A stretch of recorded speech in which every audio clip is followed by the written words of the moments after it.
ಕರ್ನಾಟಕ ಚಲನಚಿತ್ರ ವಾಣಿಜ್ಯ ಮಂಡಳಿಯ ಚುನಾವಣೆ ಈ ಸರಿ ತುಂಬ ರಂಗೇರಿದೆ ಅನಿಸುತ್ತೆ.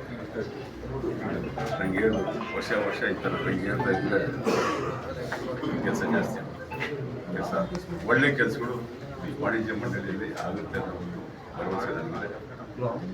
ಹಾಗೆ ಮಾಜಿ ಅಧ್ಯಕ್ಷರುಗಳೆಲ್ಲ ಅವರವರ ಕೈಯಲ್ಲಾದಂಥ ಕೆಲಸಗಳನ್ನ ಮಾಡ್ತಾ ಈ ಮಟ್ಟಿಗೆ ಚಿತ್ರರಂಗ ಅದರಲ್ಲಿ ವಿಶೇಷವಾಗಿ ನಾನು ಆ ಸಂದರ್ಭದಲ್ಲಿ ಜಯಮಾಲ ಅಧ್ಯಕ್ಷರಾಗಿದ್ದಾಗ ನಾನು ಒಂದು ಪ್ರೆಸಿಡೆಂಟ್ ಆಗಿದ್ದೆ. ಸಾಧನೆ ಅನ್ನೋದು ಎಲ್ಲರೂ ಮಾಡಬೇಕು ಅನ್ನೋ ಒಂದು ಆಸೆ ಇರುತ್ತೆ. ಆ ಸಾಧನೆ ಮಾಡೋ ಸಂದರ್ಭದಲ್ಲಿ ಬರುವಂಥ ಅಡಚಣೆಗಳನ್ನ ಮೆಟ್ಟಿ ನಿಂತು ಚಿತ್ರರಂಗಕ್ಕೆ ಒಳ್ಳೇದು ಮಾಡುವಂಥ ಕೆಲಸಗಳನ್ನ ಒಂದು ಏನೇ ಆದರೂ ಆ ಛಲ ಇಟ್ಕೊಂಡು ಮಾಡ್ತಾರಲ್ಲ, ಅದರಲ್ಲಿ ನಾನು ಜಯಮಾಲ ಅವರಲ್ಲಿ ತುಂಬ ನೋಡಿದ್ದೆ. ಆ ಒಂದು ಸಂದರ್ಭದಲ್ಲಿ ಏನೇನು ಕೆಲಸ ಆಯಿತು ಅಂತ ನಾನು ಹೇಳೋದು ಬೇಕಾಗಿಲ್ಲ ನಿಮಗೆಲ್ಲ. ಅವರು ಅಷ್ಟು ಒಂದು ದೊಡ್ಡ ಸಾಧನೆಯನ್ನು ಮಾಡಿರುವಂಥ ಒಂದು ಮಹಿಳೆ. ಆಮೇಲೆ ತದನಂತರ ಅವರು ಚಿತ್ರರಂಗದಲ್ಲಿ ತೊಡಗಿಸ್ಕೊಂಡು ರಾಜ್ಯದ ಎಷ್ಟೋ ದೊಡ್ಡ ಸೇವೆಯನ್ನು ಮಾಡುವಂಥ ಒಂದು ಕೆಲಸದಲ್ಲಿ ಅವರನ್ನು ಆಶೀರ್ವಾದ ಮಾಡಿದರು. ಅಲ್ಲೂ ತುಂಬ ಒಳ್ಳೆ ಕೆಲಸಗಳನ್ನು ಮಾಡಿ ರಾಜ್ಯಕ್ಕೆ ಒಳ್ಳೆ ಕೆಲಸಗಳನ್ನ ಮಾಡಿ ಒಳ್ಳೆ ಹೆಸರು ಕೊಟ್ಟಿದ್ದಾರೆ. ಈ ಸಂದರ್ಭದಲ್ಲಿ ಈ ಚುನಾವಣೆ ಬಂದಾಗ ನಾನೇ ನಿಜವಾಗ್ಲೂ ಹೇಳ್ತಾ ಇದ್ದೀನಿ, ಜಯಮಾಲ ಅವರೇ ನೀವೇ ರೈಟ್ ಕ್ಯಾಂಡಿಡೇಟ್. ಈ ಸಂದರ್ಭದಲ್ಲಿ ನಾನು ಆ್ಯಕ್ಚುಲಿ ನನ್ನ ಎಲ್ಲರೂ ಪ್ರೆಷರ್ ಮಾಡ್ತಾರೆ, ಎಲ್ಲ ಹಿರಿಯರು ಎಲ್ಲ ಸ್ನೇಹಿತರೆಲ್ಲ ನೀವೇ ಆಗಬೇಕು ಈ ಸರಿ ಅಧ್ಯಕ್ಷರು ಅಂತ ಹೇಳ್ತಾ ಇದ್ರು. ಇಲ್ಲ ನಾನು ಬೇಡ ಈ ಸರಿ ಜಯಮಾಲ ಅವರು. ಯಾಕಂದರೆ ಈಗ ಚಿತ್ರರಂಗ ಎಷ್ಟು ಯಾವ ಮಟ್ಟಕ್ಕೆ ನಿರ್ಮಾಪಕರ ಸ್ಥಿತಿಗತಿ ಇದೆ ಅನ್ನೋದು ಎಲ್ಲರೂ ಗೊತ್ತಿರುವಂಥ ವಿಷಯ. ಅದನ್ನ ಹೊಸ ಅಂದರೆ ಇವೆಲ್ಲ ನಾವೆಲ್ಲ ನಿರ್ಮಾಪಕರು ಸುಮಾರು ವೇದಿಕೆಯಲ್ಲಿ ಹೇಳಿದ್ದೀವಿ. ನಾವೆಲ್ಲ ಹಿರಿಯ ನಿರ್ಮಾಪಕರು 2 ವರ್ಷಕ್ಕೊಂದು ಸಿನಿಮಾ, 3 ವರ್ಷಕ್ಕೊಂದು ಸಿನಿಮಾ, ಇಲ್ಲ ಇರೋ 4 ಜನ ಹಿರಿಯ ಕಲಾವಿದರು 2 ವರ್ಷಕ್ಕೊಂದು ಸಿನಿಮಾ, 1 ವರ್ಷಕ್ಕೊಂದು ಸಿನಿಮಾ ಮಾಡ್ತಾರೆ.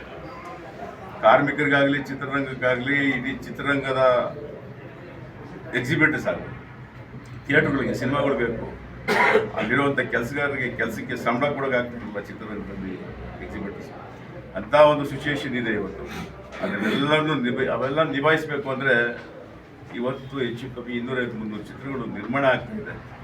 ಇದು ನಾವು ಮಾಡ್ತಾ ಇಲ್ಲ. ನಾವು ಅಂದರೆ ಈ ಹಳೆ ನಿರ್ಮಾಪಕರು, ಹೆಸರಾಂತ ನಿರ್ಮಾಪಕರು ನೀವೆಲ್ಲ ಏನು ಕರೀತೀರ, ನಾವು ಮಾಡ್ತಾ ಇಲ್ಲ. ಈ ಬರ್ತಾ ಇರೋ ಹೊಸ ನಿರ್ಮಾಪಕರೇ ಇದನ್ನ ಇವತ್ತು ಕಾರ್ಮಿಕರಿಗೆ ಹೊಟ್ಟೆ ತುಂಬ ಊಟ ಆಗ್ತಾ ಇರೋದು. ನಾವೆಲ್ಲ ವರ್ಷಕ್ಕೆ ಒಂದು ಹಬ್ಬ ಬರುತ್ತಲ್ಲ, 4 ಹಬ್ಬದಲ್ಲಿ ನಾವು ಒಂದು ಹಬ್ಬದಲ್ಲಿ ಊಟ ಹಾಕ್ತೀವಿ ಅಷ್ಟೇ ಅವ್ರಿಗೆಲ್ಲ. ಸೊ ಈ ಸಂದರ್ಭದಲ್ಲಿ ಅವರನ್ನೆಲ್ಲ ಕಾಪಾಡ್ಕೊಳ್ಳೋದು, ಅವರನ್ನ ಚಿತ್ರರಂಗದಲ್ಲಿ ಉಳಿಸ್ಕೊಳ್ಳೋದಕ್ಕೆ ಜಯಮಾಲ ಅಂತ ಒಬ್ಬ ಡೈನಾಮಿಕ್ ಚೇಂಬರಲ್ಲಿ ಡೈನಾಮಿಕ್ ಅನ್ನೋದು ಎಲ್ಲರಿಗೂ ಗೊತ್ತಿರೋದು. ಆದರೆ ಒಂದು ಮನಸ್ಸು ಮಾಡಿ ಹಿಡಿದಿದ್ದ ಕೆಲಸನ ಸಾಧಿಸಿ ಮಾಡಿಸುವಂಥ ಒಂದು ಛಲ ಇರುವಂಥ ಹೆಣ್ಣು ನಾನು ಹೇಳಕ್ಕೆ ಇಷ್ಟಪಡ್ತೀನಿ. ಇವತ್ತು ಆ ನಿರ್ಮಾಪಕರನ್ನೆಲ್ಲ ಕಾಪಾಡಬೇಕು ಅಂದರೆ ಜಯಮಾಲ ಅವರ ಒಬ್ಬರ ಕೈಲಾಗುತ್ತೆ ಅನ್ನೋದನ್ನು ನನ್ನ ನಂಬಿಕೆ, ನನ್ನ ಪರ್ಸನಲ್ ನಂಬಿಕೆ. ಸೊ ಆ ನಿರ್ಮಾಪಕರಿಗೆಲ್ಲ ಕಾಪಾಡೋದಲ್ಲದೆ ಜೊತೆಯಲ್ಲಿ ಇವತ್ತು OTT ಆಗ್ಬೋದು, ಎಷ್ಟೆಷ್ಟು ಸಮಸ್ಯೆಗಳಿದ್ದಾವೆ ಅದೆಲ್ಲ ಬಗೆಹರಿಸೋದಕ್ಕೆ ಇವತ್ತು ನಾವು ಯಾರ ಹತ್ರ ಹೋಗ್ತೀವಿ? ರಾಜ್ಯ ಸರ್ಕಾರ ಹತ್ರ ಹೋದಾಗ. ರಾಜ್ಯದ ಸರ್ಕಾರ ಹತ್ರ ಹೋದಾಗ ಸರ್ಕಾರದಲ್ಲಿ ನಾವೊಂದು ಫೋನ್ ಮಾಡಿ ನಾವು ಬರ್ತಾ ಇದ್ದೀವಿ ಅಂದ್ರೆ, ಅಮ್ಮ ಈ ಥರ ಒಂದು ಅಪಾಯಿಂಟ್ಮೆಂಟ್ ಕೊಡಿ ಸರ್ ಅಂತ ಯಾರನ್ನ ಕೇಳಿದ್ರೆ ಅದು 1 ವಾರ 1 ತಿಂಗಳು 2 ತಿಂಗಳಾಗಬಾರ್ದು. ಜಯಮಾಲ ಅವರಾದರೆ ಬಾಕವೇ ಈಸಿಯಾಗಿ CM ಆಫೀಸ್ ಕ್ಲೀನಾಗಿ ಹೋಗ್ತಾರೆ. ನಮ್ಮ ಕಷ್ಟಗಳನ್ನ ಸ್ಪಾಟಲ್ಲಿ ಪರಿಹಾರ ತರುವಂಥ ಒಂದು ಶಕ್ತಿ ಇಟ್ಕೊಂಡಿದ್ದಾರೆ. ಆ ಥರ ಒಂದು ಎಲ್ಲ ಜೊತೆಯಲ್ಲಿ ಒಂದು ಒಡಂಬಡಿಕೆ ಚೆನ್ನಾಗಿದೆ ಅವ್ರದ್ದು. ಸೊ ಈ ಸಂದರ್ಭದಲ್ಲಿ ಈ ವರ್ಷಕ್ಕೆ ಜಯಮಾಲ ಅವರಿಗೆ ಬೇಕಾಗಿರಲಿಲ್ಲ ಪ್ರೆಸಿಡೆಂಟ್ ಆಗಬೇಕು ಅಂತ, ನಮ್ಮೆಲ್ಲರಿಗೂ ಬೇಕಮ್ಮ.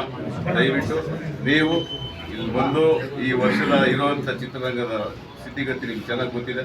ನೀವು ದಯವಿಟ್ಟು ಇದ್ದು ಎಲ್ಲರನ್ನು ಕಾಪಾಡಬೇಕು.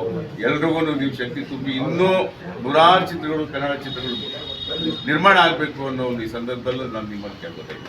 ಅದಾಗುತ್ತೆ ಅನ್ನೋ ಒಂದು ಭರವಸೆ.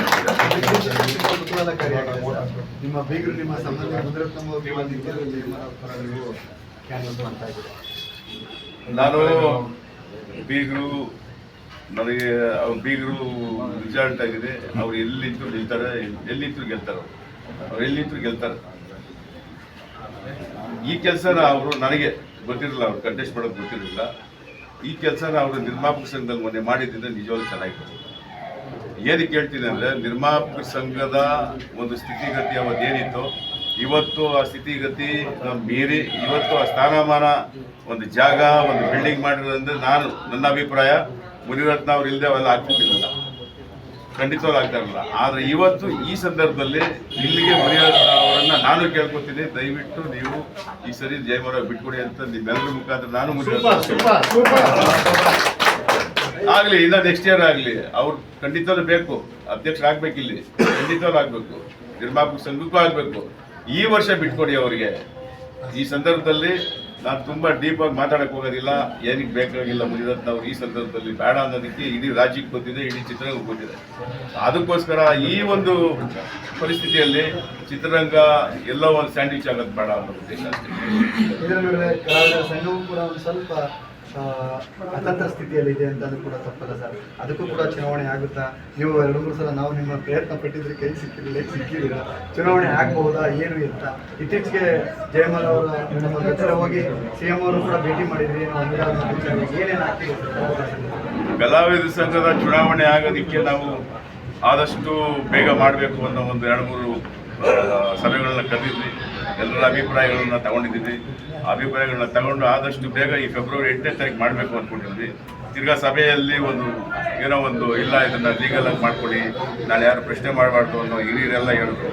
ಇಷ್ಟು ವಸಂತ್ ಕುಮಾರ್ ಪಾಟೀಲ್ ಅವರು ಇದ್ದರು, ಮೇಡಮ್ ಇದ್ದರು, ಸುಮಾರು ಜನ ಆ ಥರ ಹೇಳಿದಾಗ ಹಿರಿಯರು ಹೇಳಿದಾಗ ಅದನ್ನೆಲ್ಲ ಸರಿಪಡಿಸ್ಕೊಂಡೇ ಮಾಡೋಣ ಅನ್ನೋ ಒಂದು ಉದ್ದೇಶದಿಂದ ಕಮಿಟಿನ ನಾನು ಈ 8ನೇ ತಾರೀಕು ಫೆಬ್ರವರಿ 8ನೇ ತಾರೀಕು ಕಮಿಟಿನ ಒಂದು ಮೀಟಿಂಗ್ ಕರೀತಾ ಇದ್ದೀನಿ. ಸೊ ಎಲ್ಲರೂ ಬರ್ತಾ ಇದ್ದಾರೆ. ಆ ಮೀಟಿಂಗಲ್ಲಿ ಅವತ್ತು ಚುನಾವಣೆ ಯಾವತ್ತು ಮಾಡಬೇಕು, ಏನು ಮಾಡಬೇಕು ಅನ್ನೋದನ್ನು ತೀರ್ಮಾನ ತಗೊಂಡು, ಅದರ ಜೊತೆಗೆ ಸರ್ ಕಲಾವಿದರುಗಳಿಗೆ ಆಸಕ್ತಿ ಹೋಗಿದೆಯೋ ಅಥವಾ ಇನ್ನೊಂದು ಏನು ಅಂತ ಗೊತ್ತಿಲ್ಲ, ಸಾಕಷ್ಟು ಕಲಾವಿದರ ಸಂಘದಲ್ಲಿ ಅವರ ಹೆಸರುಗಳನ್ನ ಸಿದ್ಧನೆ ಮಾಡ್ತಿದ್ದೀರಾ.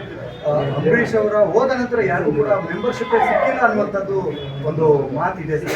ಮಾತಾಡೋದಕ್ಕಿಂತ ಆರೋಪನೇ ಇದೆ. ತಪ್ಪಲ್ಲ, ಅವ್ರು ಆರೋಪ ಮಾಡೋದು ತಪ್ಪಲ್ಲ. ಅವ್ರವ್ರ ಅನಿಸಿಕೆ ಅವ್ರು ಹೇಳಿದ್ರು. ಅಂಬರೀಷ್ ಅವರು ಹೋದ ಮೇಲೆ ಏನೇನೋ ಆಗಿದೆ, ಅಂಬರೀಷ್ ಅವರು ಇರೋವರೆಗೂ ಏನೇನಾಯ್ತು ಅನ್ನೋದ್ರ ಬಗ್ಗೆ ಎಲ್ಲರಿಗೂ ಗೊತ್ತಿರೋ ವಿಷಯ. ಈಗಲ್ಲ ಅದೆಲ್ಲ ಚರ್ಚೆ ಬೇಡ ಆಯ್ತಾ? ಅಂಬರೀಷ್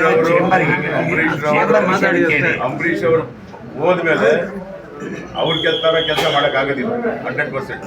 ಈಗ ನಾವು ಅದನ್ನೆಲ್ಲ ಒಗ್ಗೂಡಿಸ್ಕೊಂಡು ಆ ಥರ ಒಂದು ಕೆಲಸ ಮಾಡಿ ಏನೇನು ಸಾಧನೆ ಮಾಡಬೇಕು ಅನ್ನೋದು ನಾವೆಲ್ಲ ಕೂತ್ಕೊಂಡು ಮಾತಾಡ್ತಾ ಇದ್ದೀವಿ. ವಸಂತ್ ಕುಮಾರ್ ಪಾಟೀಲ್ ಅವ್ರು ಹೇಳ್ದಂಗೆ ಈ ಸಂದರ್ಭದಲ್ಲಿ ನಾವು ಕಲಾವಿದ ಸಂಘದ ಬಗ್ಗೆ ಮಾತಾಡೋದು ಬೇಡ. ಚುನಾವಣೆ ಜಯಮಾಲ ಅವ್ರನ್ನ ಹೆಂಗೆ ಗೆಲ್ಲಿಸ್ಬೇಕು ಅನ್ನೋದ್ರ ಈ ವರ್ಷದ ಅವ್ರು ಗೆದ್ದ ಮೇಲೆ ಏನೇನು ಕೆಲಸ ಮಾಡಿಸ್ಬೇಕು, ಏನೇನು ಕೆಲಸ ಆಗಬೇಕು ಚಿತ್ರರಂಗಕ್ಕೆ ಅನ್ನೋದು. Thank you.